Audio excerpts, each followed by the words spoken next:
எனக்கு இதுல என்ன அதிசயம்னா, அரசியல் கட்சி கூட்டங்கள்ல கூட்டத்தை கூட்டுவதற்கு படாத பாடுபடுகிறார். 200 ரூபாயிலிருந்து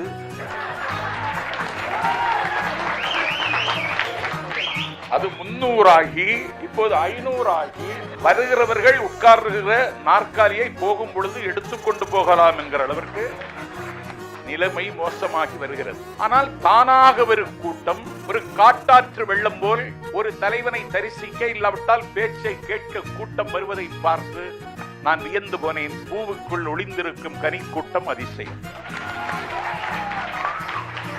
குருநாதர் இல்லாத குயில் பாட்டு அதிசயம். வண்ணத்து பூச்சியின் உடம்பில் வரைகோடுகள் அதிசயம். நோட்டு கொடுக்காமல் ஒரு கூட்டம் வருகிறது என்றால் அது விஜய்க்கு. ஆகவே விஜய் தமிழ்நாட்டின் அதிசயம். இப்போது கூட்டம் அவ்வளவு பாடுபட வேண்டியது. வந்துடுறாங்க, உட்கார்ந்துருக்காங்க. 6 மணிக்கு கூட்டம் தொடங்கி 8 மணிக்கு முடிச்சிருக்காங்க. கூட்டம் போகல. இந்த ஒலிபெருக்கி அமைப்பாளர் கூட்டம் தான் முடிஞ்சிச்சு, இன்னும் எதுக்கு உட்கார்ந்து இருக்கீங்கன்னு கேட்கறான். அந்த கூட்டம் சொல்லுது, அடுத்த கூட்டத்துக்கு எங்களை தான் புக் பண்ணியிருக்காங்க.